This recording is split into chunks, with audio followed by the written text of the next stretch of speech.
رسول اکرم صلی اللہ علیہ وآلہ وسلم نے صرف فرمایا کہ جب بیماری کا علاج بھی کرنا ہو، علاج بعد میں پہلا کام یہ کرو، بسم اللہ، اعوذ بعزت اللہ وقدرتہ من شر ما اجد من وجعی، اتنے الفاظ کہہ دو تو اللہ ذوالجلال اس تکلیف سے تمہیں آرام دے دیں گے۔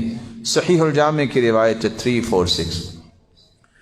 اور صحابی دوسری روایت پیش کرتے ہیں کہ اللہ کے رسول، جب سے میں مسلمان ہوا میرے جسم کی درد نہیں جاتی، یہ درد کیسے ختم ہوگا؟ آپ نے فرمایا پریشانی کیا ہے؟ کہاں درد ہوتی ہے؟ وہاں ہاتھ رکھو اور 3 مرتبہ پڑھو، بسم اللہ بسم اللہ بسم اللہ، اور پڑھنے کے بعد الفاظ یہ پڑھ لو رسول اکرم صلی اللہ علیہ وسلم نے جو سکھائے، اعوذ بعزت اللہ وقدرتہ من شر ما اجد واحاذر۔ صحیح الجامع کی روایت 3839۔ صحابی کہتے ہیں میں نے یہ دم کیا، پھر زندگی میں مجھے دوبارہ درد نہیں ہوا۔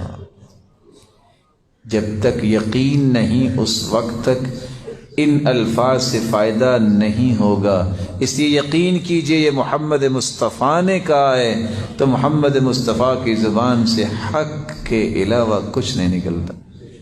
ویسے آپ سوچ سکتے ہیں کہ کسی بندے کی آنکھ میں تیر لگا ہو اور آنکھ کا ڈیلا بھی باہر آ گیا ہو تو اس کی آنکھ ٹھیک ہو سکتی ہے؟ تیر لگا ہو۔ اللہ کے رسول صلی اللہ علیہ وسلم کے پاس دوڑتے ہوئے آئے صحابی، آپ نے اپنے ہاتھ مبارک سے کیا کیا؟ بسم اللہ، اور آنکھ کو برابر کر دی اور اپنا لعاب مبارک لگایا۔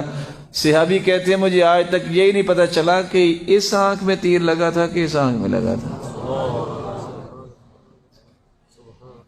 کون ہے صحابی جس نے قتل کیا تھا اس یہودی کو جو اللہ کے رسول کے خلاف بد زبانی کرتا تھا؟ ان کی آنکھوں میں کمزوری تھی۔ عبداللہ ابن عتیق رضی اللہ تعالی عنہ جب وہ سیڑھی سے اترنے لگے تو گر گیا، ان کی ٹانگ ٹوٹ گئی۔ اس وقت تو بیٹھ گئے گدھے پہ، جب پہنچے اللہ کے رسول کے پاس سے اترا نہیں جا رہا۔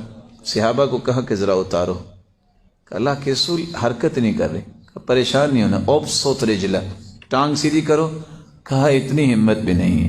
آپ نے کیا کیا؟ بسم اللہ، ہاتھ پھیرا اور وہ اٹھ کے کھڑے ہو گیا۔ کہتے ہیں پتہ نہیں میری یہ دائیں ٹانگ ٹوٹی تھی کہ بائیں ٹوٹی تھی۔ اللہ کا نام لینا سیکھیے، اس کے نام کی جو برکتیں ہیں وہ کون پہچانتا ہے؟ جو ان برکتوں کو حاصل کرنا چاہتا ہے اور پھر یقین کر کے یہ الفاظ بولتا ہے۔